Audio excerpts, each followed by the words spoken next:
Once again, I apologize for the technical difficulties. I'm still stuck in the 90s. I'm still listening to Tupac and Biggie and listening to Napster. So I should have practiced early. So I don't know how you're looking at me right now because I don't have my screen seeing how I'm looking. So I'm just gonna talk. So if y'all give me a cue, say, "Hey Jamal, you out the screen," and I'll gladly appreciate that. So tonight we're gonna talk about what it takes to fund your dream. And now the first thing that you gotta realize that dream can mean anything. Dream can mean your business. It can mean funding your college education, taking care of your family, retirement, whatever your dream is. That's with you and God. It's all about. We're gonna talk about what it takes to fund your dream.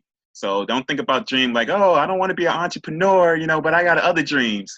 We're gonna, this could deal with any dream that you're dealing with, because with most dreams, it does take funding. All right. Next, next slide. Who am I? So once again, like I said, my name is Jamal Solomon. To give a quick little resume, I have a BS in business management from SUNY Stony Brook, a master's in taxation from CUNY Baruch. I'm an enrolled agent. A lot of times people are like, oh, what is an enrolled agent? Well, an enrolled agent is basically, short terms, is that I had to take an exam with the IRS, and basically it's like a 400 question exam, and I passed it. Therefore, I could represent people in front of the IRS and any state tax department in the United States of America. I represented people in Louisiana, Texas, Pennsylvania. So this license is strictly taxes. So I deal with a lot of clients that have tax resolution problems, and that's what an enrolled agent is. It doesn't have the marketing budget at CPA, so it's very unknown, but I highly recommend you guys to research what is a enrolled agent. All you gotta do is Google it, and you can find all types of information on it. I am the CEO and founder of JS Tax Corporation. I do consultancy. I represent people from the IRS. I do tax returns. I do it all. I'm majority tax related. Now, I started something recently called Tax It and Forget It. Now, this is my second brand underneath JS Tax Corporation. And what I found out, and we're going to talk about this later, that a lot of people, especially in our community, they get in trouble with the IRS, or they get in trouble with their banks or loans simply because they didn't have the basic foundations on financial literacy. And a lot of times, when people get in trouble, if they just knew the basics, I am not trying to make you an expert, and I don't expect people to be an expert. As you can see, I have problems dealing with the computer, so I'm not even a computer expert. But my goal on the Tax It and Forget It is to teach people financial literacy, whether you are kids, whether you're a senior citizen or adult, in a straightforward, creative way. I never do it straightforward. I never believe in just talking about terms. I'm not going to go over terms tonight. My whole goal is to give you the basic foundation, what you need to know. All right. And most importantly, I'm just a regular guy that's very passionate about financial literacy. I'm a family guy. I'm married, approaching 11 years. I got 3 babies. If you follow me on social media, that's all I talk about is my kids. So, you know, so let's get it going. On the bottom of the screen, you see where to find my website. Next screen.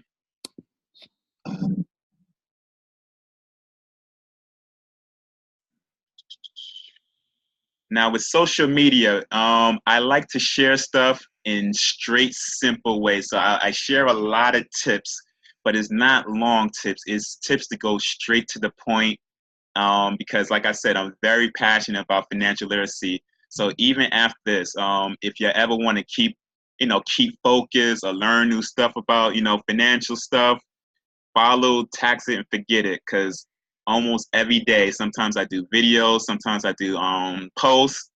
I'm always into posting stuff, but it's not straightforward terms. There's different ways to think about stuff, all right? Because I like to think out of the box, and I know a lot of times money and financial stuff makes people go to sleep. So my goal is to at least keep you up to take it seriously. All right, so definitely, if you got time, I know this is gonna be recorded. Look into that. And also, I got an ebook that's currently on Amazon. It's tax tips.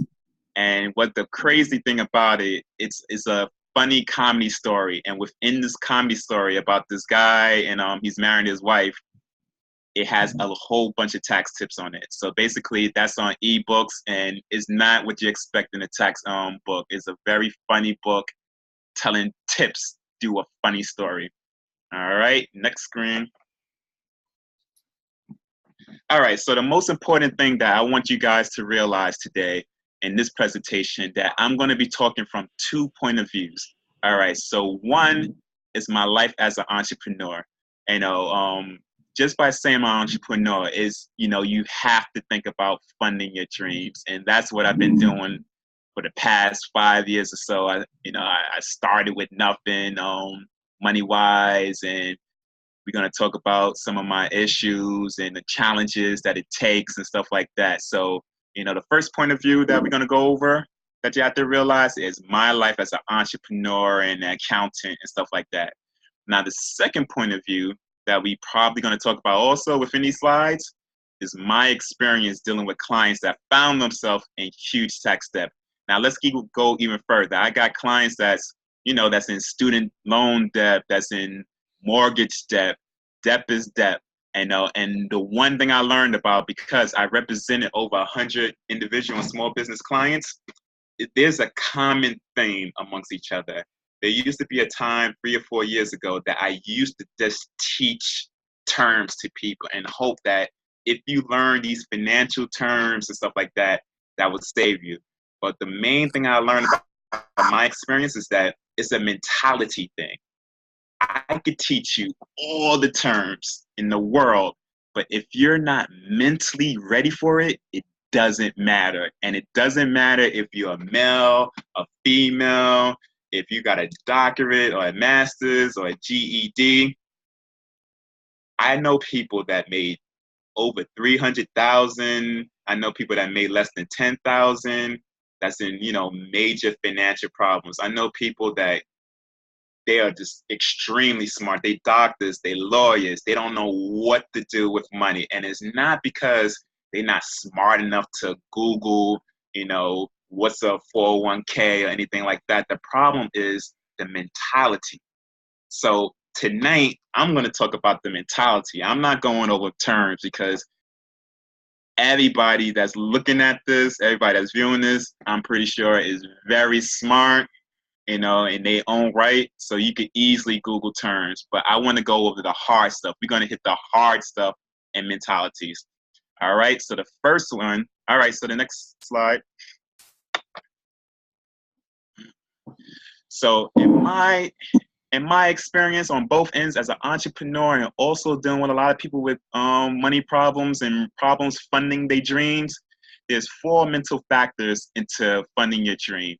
All right. The first one is determination. The second one is consistency. The third one is focus. And the fourth one is sacrifice. Now, if you're very serious about achieving your dream and funding it, if you don't have one of these 4s, it's just not gonna happen. I don't care if you win the lottery. I don't care if mommy and daddy give you money. If you don't have these 4 mental factors in, it's just a waste of time. So my whole goal is we're going to talk about this. All right. Next slide. Determination. I am a big quote fan. I don't know if it's because both my parents were teachers. My father was a principal. My mother was a daycare director. I don't know what it is, but I always fell in love with quotes. And the funny thing about it, I love quotes from people that I absolutely do not know who they are. A lot of people want to do, Oprah Winfrey, Tyler Perry, everybody that they know. I like to find quotes that I'm like, Dennis Wheatley, who the hell is that? So that's what you're going to notice. So determination gives you the resolve to keep on going in spite of roadblocks that lay before you. The main thing that you got to realize, especially with funding your dream, there's going to be roadblocks. If you don't come to that realization that everything's going to be smooth sailing, and it's not going to be roadblocks, and it's not going to be, nothing stopping you or people trying to stop you. You got to change your mindset ASAP, because nothing that you truly want is going to come easy. Nothing. So I'm looking at my notes that I got in the background. So, okay, so we're going to talk about funding your dreams. Hey, let's say you want to do, you're an entrepreneur, and me and my family, we into watching these bakery shows. So we got these guys that compete for $10,000. They got a bakery and they want to do the thing. So you make the best muffins in the world, right? And you trying to fund that dream because you feel that if people just taste these muffins, you're just gonna be a millionaire and everybody's gonna love Jamal's muffins. So you go to the bank and you ask for a bank loan. Are you ready to take the time to prepare to go to that bank, right? Now, when we talk about, a lot of times people think that all they need is a great idea and the bank people would definitely, give you a loan. Oh, I taste this muffin. Here's money. It doesn't work like that. Most likely, most of the banks are not going to give you loans beyond factors like, your muffins taste good. It might be, maybe it's your credit. Maybe they just don't like you. Maybe they just think that bakeries are just not good for business. Are you mentally prepared to go to the next bank? Are you mentally prepared not to give up on your dream and fund it? And, you got to be prepared for rejection. Popular thing number 2, the popular thing right now, another way to fund, crowdfunding. Now with crowdfunding, that's when, let's say you go to one of these websites and you say, listen, I can't get money from my bank. Can you guys donate to my fund? And if you donate to my my crowdfunding, maybe I'll give you a lifetime of muffins. Now here's the thing that you got to realize: you got to prepare. It has to be a beautiful presentation, because not everybody and their mother is trying to do crowdfunding and they're being creative. Another thing that people got to realize: you're going to take a lot of criticism from people that do not have the slightest clue who you are. Your muffin might taste good, but they don't know that when they crowdfunding. They might say, oh, a red muffin? I never had a good red muffin. So they might be like, I don't want to crowdfund because your muffin is red and that doesn't make sense. You got to be mentally able to take the criticism. Number 3, another way, and right now with our termination, if we're on the same page, we're going to talk about ways to get money, how people get money. 3, family. Jeez. Family is something else, a lot of times people's not made into rich families, and a lot of times, especially in our communities, not everybody has a lot of money, and mom and dad is probably just trying to save up for retirement and they don't have time to give you money. Family be the first people to tell you, why don't you stick to your 9 to 5? It's just a dream. Why would you want to do a bakery? You're a successful lawyer. What lawyer want to give us a law degree, right? So with family, yeah, maybe you could get money with family, but you got to realize that family, in my opinion, will be the first people to tell you, maybe it's just a dream. Maybe you might just hold off. You got to keep on going. You got to find other ways. Friends, number 4, friends. Here's the thing. When I first started off in my business, I'm an accountant. So I'm like, all right, everybody needs to get their taxes done. And, I'm in a fraternity. I'm active in my church. I got high school friends, college friends. I'm not a lonely guy. I know people. So I'm thinking, okay, once I start this business, I would never have money problems, because all my friends need accounting resolution and tax returns. I kid you not, I probably know a lot of people, but I probably only have maybe 5 people that's family and friends that's my clients, out of 200, 300. And a lot of times people don't really trust me with their taxes. They rather trust a stranger, because I don't know whether or not they think I might care about how much money they make or might think about them differently. And my first couple of years, I took that very hard. I said, oh man, how come my friends are not supporting me? Are they really my friends? And and I went to depression. Entrepreneurship is a hard thing mentally, and I went through depression. But I finally got over about 2 to 3 years. I said, you know what? You got to learn how to separate, especially when funding your dream, the friends and family from your actual dream. If your friends and your family don't really support you, especially monetarily, you got to keep on going. You got to think out the box. You got to be creative with it. But please don't make the same mistake of me assuming that your family and friends is going to be willing to give you money or willing to support you and stuff like that. Now I'm very good with separating, my friends and my fraternity from my business. Now I'm just happy if you just say, "Great job, Jamal." I did a Google thing, and everybody's like, "Ah, great job." I take that. I take that as a win now. And the obvious, number 5, is self-funding. 9 out of 10 times, this might be the route that you might have to go. Obviously, you might can't self-fund a house, except maybe save a lot of money for it. But especially when, let's say, you're trying to save up for your your child's tuition, or you're trying to fund your business, self-funding may be the option with that. And we're going to get into, what goes in the mental factors and self-funding. We're going to go into that a little later. All right. And let's see. And number 6, another way to, fund your dream is to rob a bank. And hopefully you don't want to rob a bank because I'm skinny. So if I get caught robbing the bank, I'm somebody's girlfriend. I'm not going to see my kids. So I wouldn't suggest number 6 to rob a bank, but times are hard, but you got to know, just don't get caught. All right? And don't say that Jamal told you to rob a bank. Next slide. You're on record. Consistency. Oh man, consistency. If you're serious about funding your dream, if you don't have consistency, forget about it.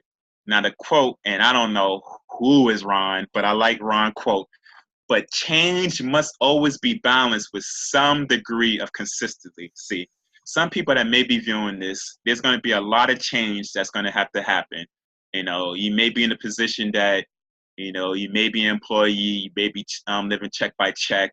To get to fund your dream, there's going to have to be a lot of change that goes into that. And with that change, if you don't set some type of degree of consistency, it's just not going to happen for you. And what does that entail? Sticking with plans are very difficult.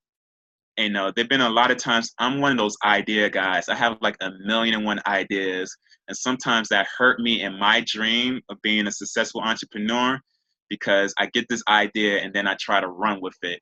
And next thing you know, I didn't stick to my original plan. And next thing you know, I find out months later, like, oh my God, I didn't stick with my original plan. And then I got to go back to that plan. So then that holds me back, sticking with a plan means budgeting.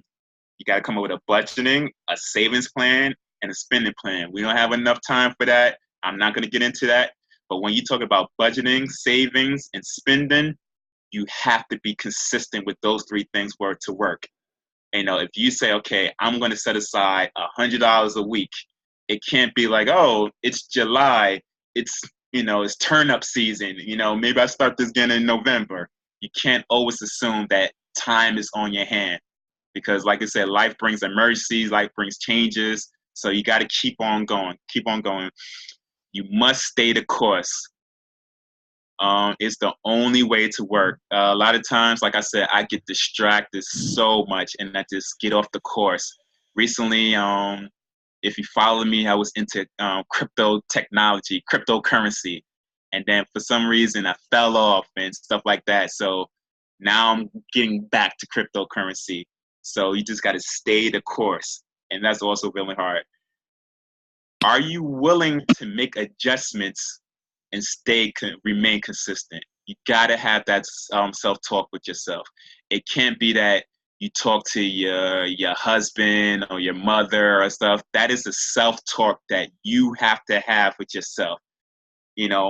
A lot of times, especially when I'm depressed, I say, hey, Jamal, Are you making the necessary adjustments? Are you sticking with it to remain consistent? Because if not, the only person you could be mad at is yourself. And we all adults. I deal with clients that owe 5,000, 500,000. I deal with clients that owe 500,000. And you know what the main thing that I see that they talk about? They blame other people for their financial problems. You don't want to live like that. If you're not funding your dreams, the hard truth is it's you. I don't care if you think you're getting discriminated on. I don't care if you feel like people's not giving you money because you're a woman or you're black women, whatever people, short, midgets, whatever, they all became successful. It may not be the straight road that you want, but you got to keep on going. Don't handicap yourself. All right. And a lot of people that I deal with that have money problems, they handicap themselves by not being consistent and going the easy route by blaming other people for their money problems. All right. So you have that self-talk with yourself. Don't as a coach or your financial advisor, are you willing to make the adjustments? You need to have that talk before you talk to your financial advisor and your tax accountant. Because then if you don't, you're just wasting your time. So that's one of the main things. Have that self-talk with you. All right. And I have an 8-month-old baby. And the one thing that I learned about having babies, this is my third baby, my third and last baby, is that they are so consistent. Right now, my son is trying to learn how to walk. And the main thing I get from him as an entrepreneur, he falls, he bumps down, he falls and gets up, but he always gets up. No matter if I hold him back or put him back further, he always gets up and tries. And we all know, as adults, he's going to learn how to walk, but we can't forget that's what it takes to be successful. You fall down, you keep on going up. My son can't blame me for walking, not walking. He has to want to walk, and he wants to walk, all right? So you as adults, but for some reason as adults, we forget that. And then we want to blame everybody else for our problems, especially financial funding problems. Next slide. Next slide. Focus. Usually I like to be interactive and seeing if people falling asleep on me and, asking you questions, but obviously I'm in front of a computer, so this is a little, new for me. Focus. I ain't gonna lie, this is my biggest problem. Focus is just so hard for me. This quote, the biggest challenge is to stay focused, is to have the discipline when there's so much competing things around. I have a family, I'm married, 3 kids. I'm very involved with my fraternity. I got activities, hobbies. My kids got 101 activities. So staying focused on your goals, I understand whether you got a family or not is very hard, but we need to focus. If you want that house, if you want that business, you got to stay focused because that's the only way that you're going to get over the roadblocks.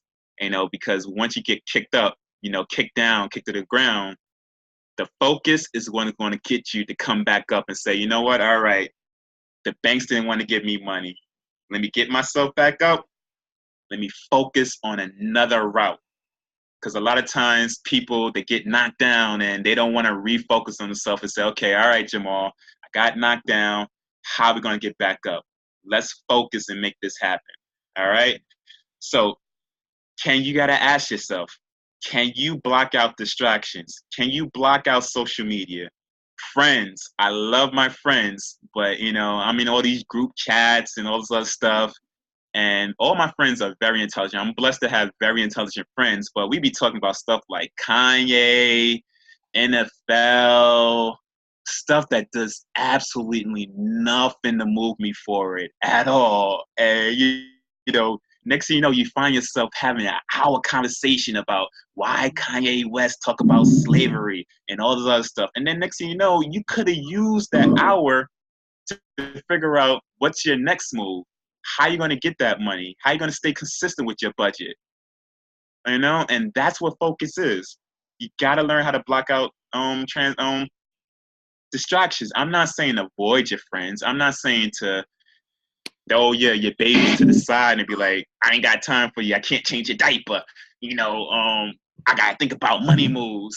I'm just saying, if you set a time like an hour or two a day, and you say, you know what, during this time, I'm just gonna focus on my dream, funding my dream. Don't use that time for social media or talking to your friends. Use that hour to keep it moving. Because if you just give yourself an hour or two a day, that could be 7 hours a week that you dedicated to your dream. If you do 2 hours, that's 14 hours a week. And 2 hours is really not that hard. And I'm a Netflix fan, so I know I waste a lot of time on Netflix and I gotta catch myself. All right. So I know we gotta keep it moving. With focus, you gotta ask yourself, can you postpone instant gratification? I got a lot of balling friends. I got a lot of balling fraternity guys, and they are just going to Europe. They going to Vegas. They doing everything. Can you say, okay, I'm not going to keep up with the Joneses? Yeah, my best friend is going to Europe, and my best friend is saying, let's go. But I got this dream. I got this goal, the fun. I can't do it right now. Can you hold off on instant gratification and make it happen? Nobody else could do it for you. Only you could do it. Okay? And with focus, we all gotta realize that we fall off the wagon. It's okay to fall off the wagon, but the most important thing is, can you get up on a wagon, get back on a wagon, and refocus? With me, like I said, I'm very honest. I went through a depression period because funding my dream has been very hard, and I have ups, I have downs, and I went through depression. I had to get myself out of that. I had outside help, from family and friends, support wise, not monetary wise, to get me out, but I had to do it. I fell off the wagon and I had to do it. So you got to say, okay, you got to realize that you will fall off the wagon, but you got to refocus yourself. All right. Now let's go to the fourth one because maybe some people got Q&A. Next slide. And mind you, people, I know that I'm going through this fast, but I know it's late and my technical difficulties. I had to start late, so I just want to go through these slides and hopefully, you're not too shy to talk and you can ask me questions. All right, there is no decision that we can make that doesn't come with some sort of balance or sacrifice. As I mentioned in the beginning, anything that you want, especially when it comes to your dreams, whatever dream that is going to have to be some type of sacrifice. And there's no way around it. Absolutely no way around it. I had to make a lot of sacrifices because my goal, my ultimate dream is to become financially independent. So I don't have a boss that tells me when my kids are old that I need permission to see my kids play soccer or dance recitals or stuff like that. So, I quit working for being an employee. So I don't get regular checks. Some months are good. Other months are absolutely horrible. Yes, I could probably find another job and work a 9 to 5 and have consistently paycheck. But, I'm trying to stay focused on my goal. I'm trying to make it happen. So when I'm 40 and 50, I can see my kids. I'm 38 right now. I know I look like I'm 21, but I'm 38 right now. And like I said, if you follow me on social media, I'm so into my kids. It's not even funny. And the only reason why I could go to these soccer games, the only reason why I'm very involved with PTA, because I made that sacrifice to make it happen. I'm not balling by any means necessary. I'm still trying to keep my business afloat. I'm still trying to make moves, but by me staying focused, the sacrifice is not that bad. So the one thing that I want you to know is that you got to figure out what sacrifices you want to make and you're not willing to do. What are you willing to give up? Only you can ask that question. Yeah, some people want to go to their pastors or their wife, but if you don't have that talk with yourself, it's not going to work. And also, you got to realize, what is your breaking point? And, breaking points is like, okay, you get to a point like, what is enough sacrifice? Some people, they think that sacrificing their family life early in their life is a good thing. But then next thing you know, your kids are 15, 20, and you have absolutely no relationship with your family. I don't want to do that. I don't want to, there was a year or two that I put my clients in front of my child which was my second daughter, and I still to this day, she's 4 years old. I feel like absolute crap. And I said, you know what? I'm never gonna let that happen again. That was my breaking point. I'm not willing to sacrifice my relationship with my kids to make it happen. Yes, that means that funding my dream might take a lot longer, but I'm not sacrificing my family life. I did that for 1 or 2 years. It's not worth it because at the end of the days, my clients still, got into trouble later on. They really didn't care about me.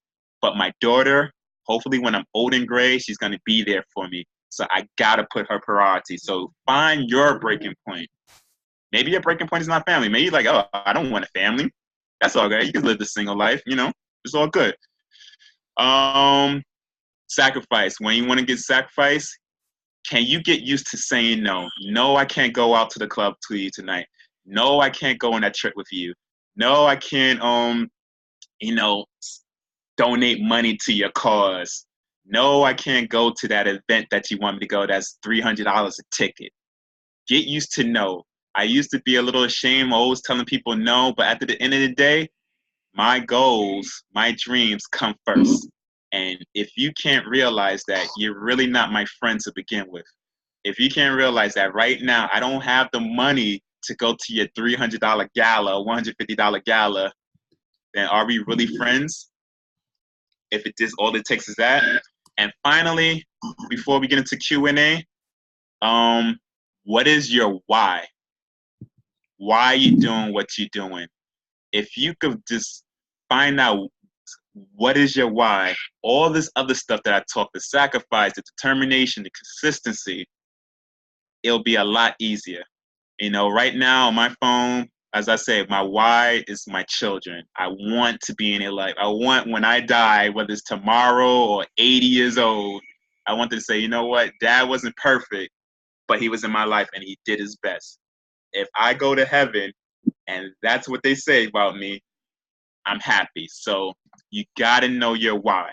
All right. So hopefully, you learn that it's more to life, when it comes to funding your dreams than just, finding out financial literacy terms and stuff like that, because you could easily Google that. You got to work on, I'm a strong believer. And I, like I said, I deal with a lot of people with financial problems that you got to deal with yourself mentally. And the only person that could do it, it's you. I can't convince you to save money. I can't convince you to go after your dreams. You need to have these self-talks and make it happen. So the question of the night, next slide. Coming. Next slide.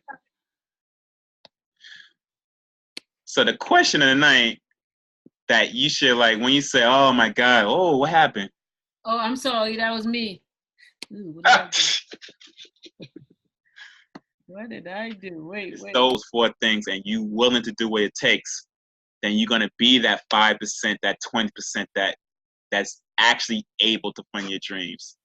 Don't go through life with the what ifs and say, oh, what if I really was consistent or was focused? Because we get, I'm 38. I don't have the slightest clue when I'm gonna die. So I'm gonna go for it now. Don't postpone your dream. Make it happen now. All right. So anybody have any Q&As? Hi. Hello. I can't see you, but it's all good. This is Stephanie. Because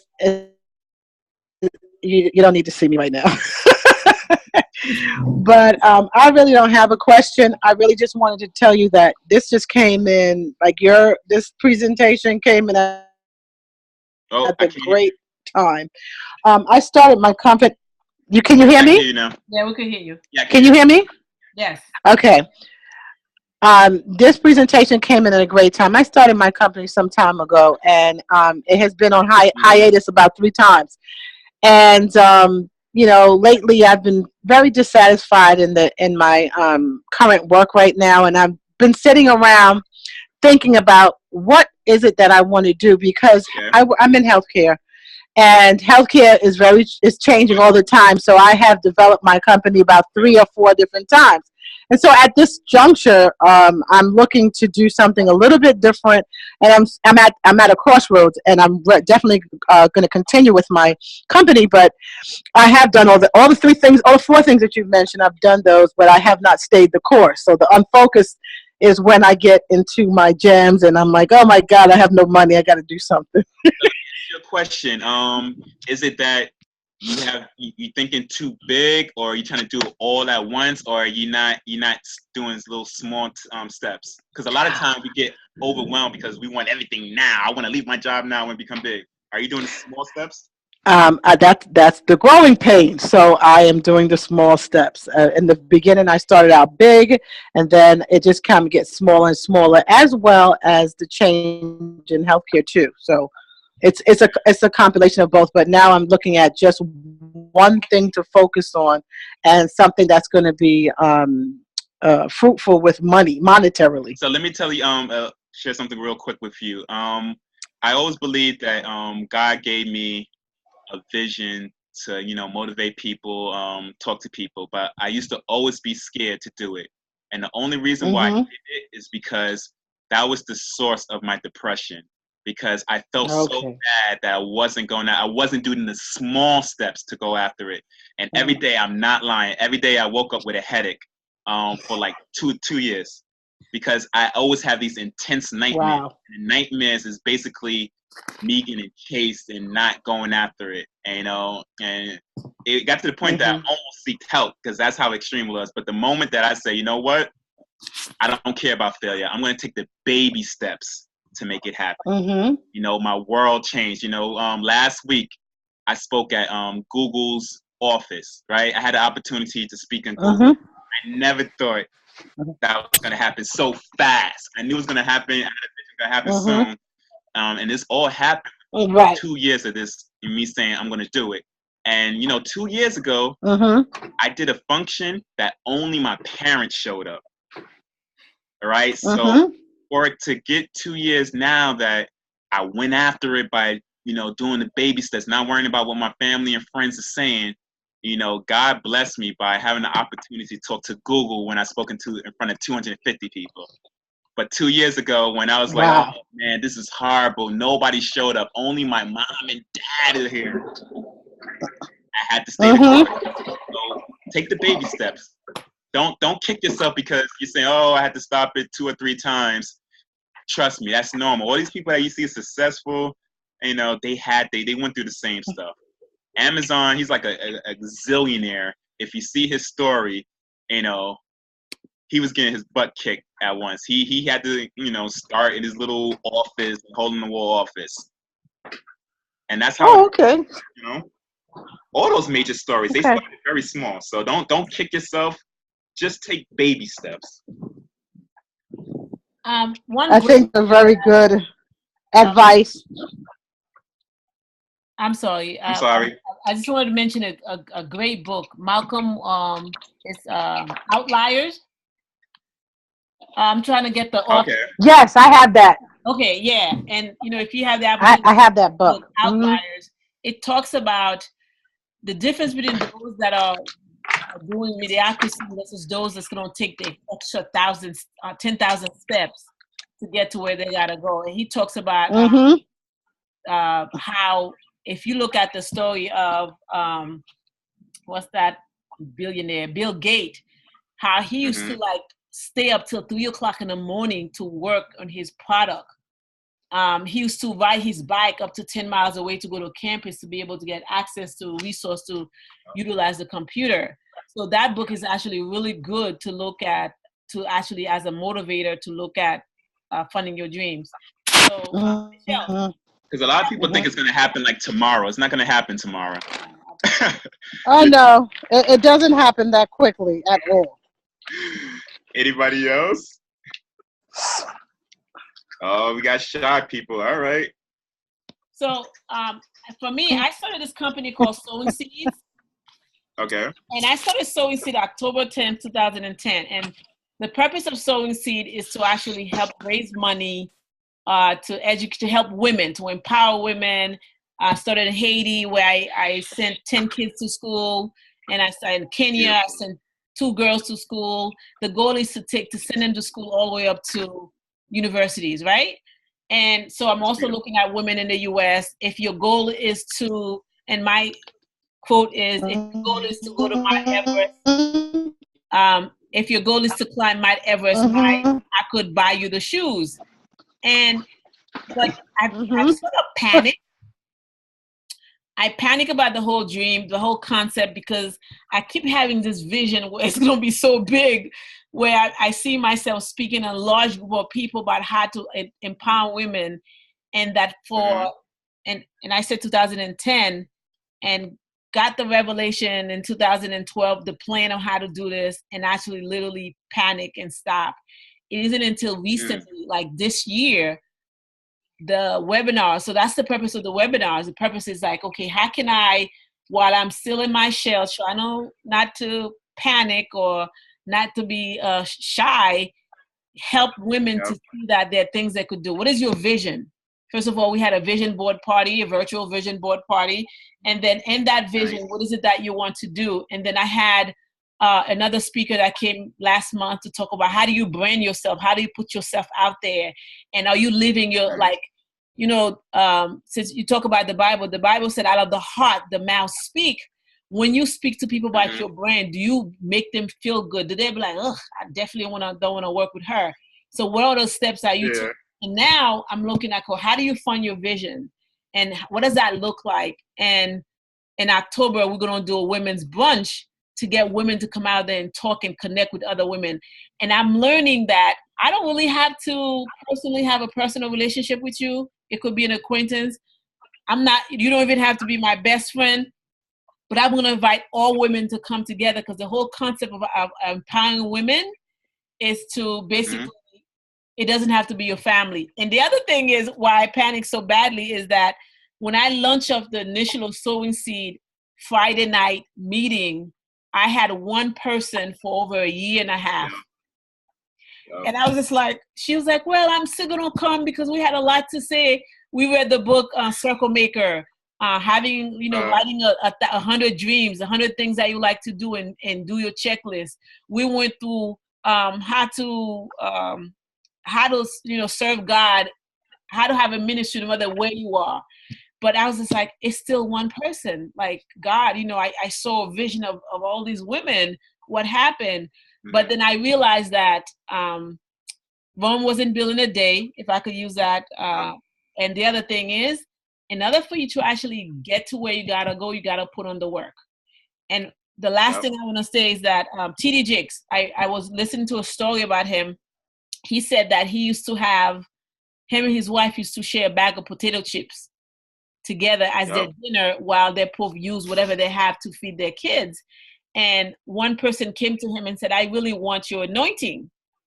He said, okay, do you want the first 25 years of my anointing? The part where my car had a hole and I couldn't, it would flood because the water would go up there. Do you want the part where I didn't have a home to live, that I used to be the janitor to clean the church? Which one do you want? And basically what he was saying is, a lot of us see the success, we don't know the back end. In order for us to have the back end, we got to put in the work. And for me, is to stay consistent and stay focused. It's crazy because I saw his documentary, and I think he had some type of documentary, and he barely had 5 to 10 people when he first started out come to see him talk. And it was that crazy. But this is why I always tell my friends they at that crossroads that they really want it, but they don't know. I'm a strong believer that there's someone that's always watching you. No matter if you have 1 or 2 people, whether you're just talking in front of your mother, your father, I say, you know what? I always got to just assume that person that's watching me is just seeing if I'm going to keep on going. Yeah. And I could testify that's the absolute truth. That's what happened with Google. I mean, I kept that with it. I created some programs in my fraternity. I went hard with the social media, and I always had that mindset that, right now I don't have a lot of social engagement. I don't have 10,000 followers, but that right person to get me to the next level is watching me.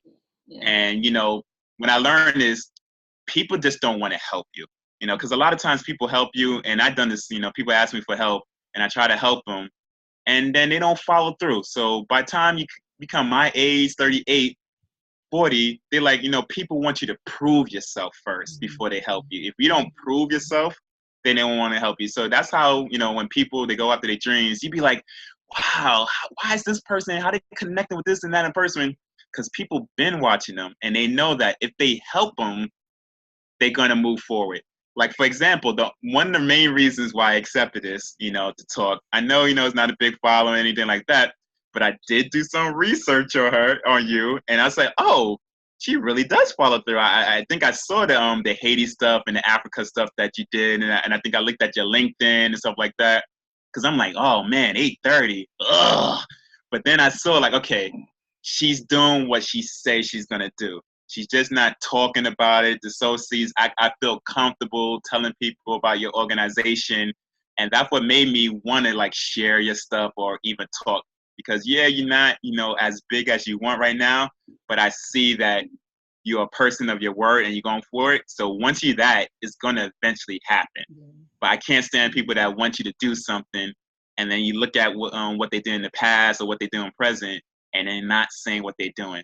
Because then I'm wasting my time, because I could be playing with my kids right now.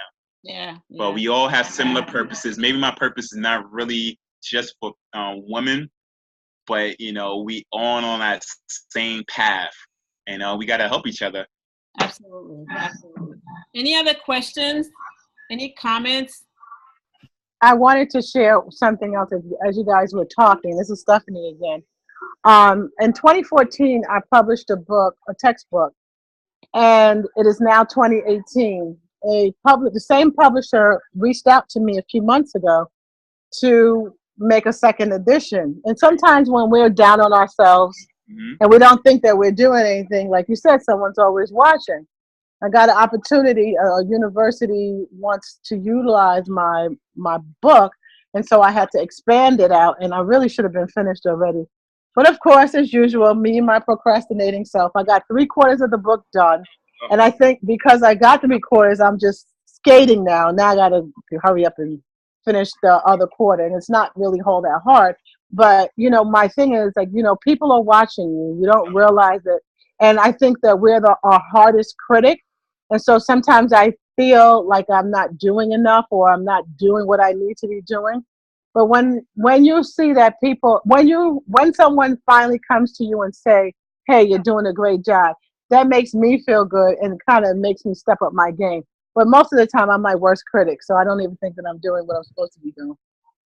And that's natural. I mean, if you can't criticize yourself, you know, how you gonna move forward? But there's something called too much criticism, like that you paralyze yourself because you're trying to be perfect. And don't try to go for perfection. And do the best that you can, and your best that you can is the reason why they want you to do a second edition. And just have confidence in yourself, like, okay, I'm good. I ain't perfect, but I'm good. Let me knock this out and make this happen. Because like I said, right now, those book people probably say, okay, we gave her an opportunity. We came to her. When is she going to get back to us? And they time you, because I do that all the time. People come to me, like, all right, let me see how fast they're going to do it. And I don't care that, it's perfect, but I want to know how fast you're going to do it. And that depends on how seriously I'm going to take it. That depends if they're going to do a third edition. You never know. They might want you to do a speaking tour or a book tour, but they want to know that if you say you're going to have it by August, but Stephanie have it by August. Can we trust Stephanie with bigger stuff? True. Knock out the small stuff, get over whatever procrastination you have, because I guarantee you, they say, okay, the time is on. Can we really trust Stephanie with something big, or are we just going to stop her at this project? And you're just going to make it happen. All right. Any other comments? Any question from the other two non-speakers? Anyway, Steph, congratulations on the textbook. Is it about health education? I'm gonna put my camera on now. No, it's that book that I think I told you, Human Services in the 21st Century. Okay. So it's not in health education yet. Okay. We are getting ready to actually put a proposal together to start a health education specialist certificate. And I actually just reached out to Stephanie earlier. It's like, hey, help me design this, because I want to put the proposal before the dean to see how we could give our students additional certification, so that way they could be ready. Chance favor the prepared mind. In order for you to be get that position, especially now for African American students, Black students, we need to give them some additional training or support certificate to get them. And I have to tell you though, tonight I have one of my students online. She's what? But she's getting ready to start her own business. And she don't want to talk. Why aren't your students not talking? Because she doesn't want to be able to put her out there. Michelle, thank you so much for joining us. Yeah, it was really, really good. Can't hear you, Michelle. So this was very inspirational. Is your camera on? I turned it on. Okay. Is it? It's better. It's a little bit better. Are you seeing me? Yeah. A little bit, yeah. My hair is a mess, but thank you, Dr. Castor, for inviting me. I think this was very inspirational, and this was the boost I needed to get started, because I feel like sometimes you think that the small steps don't matter. You just want to get to the big step that you want, but it takes those little steps to actually get to you achieving that success. So this was great. Thank you. And it's glad to hear your voice and that you wasn't too shy and your teacher had to call you out. I was just one of those students that just sat in the back and hoped that my teacher didn't know my name. No, and I wasn't one of those professors that didn't know your name. No. But thank you so much. Looking forward to the next session. We do have part 2. I have a sister out from Georgia who's going to put together how to fund your dream part 2, and I'll keep you guys posted. Thank you so much for allowing me to sow seed into your life, and I'm looking forward for more presentation. And Jamal, thank you so much for taking time out of your schedule and your children's schedule to participate. Geach, kudos to you, man. You're my big supporter. Michelle is a dietitian, and Stephen is a health educator. I don't know. I think the universe is trying to talk to you, Geach. Sweets. So, you have dietitian in the house here and health educator. So you may want to use this as us trying to tell you, eat healthy. Nah, I love it. I am. Thanks a lot, Jamal. We learned a lot, and it was good seeing you. We'll talk soon. All right, everybody have a good night. All right, thank you. Bye-bye. Bye-bye, Shaman. Bye.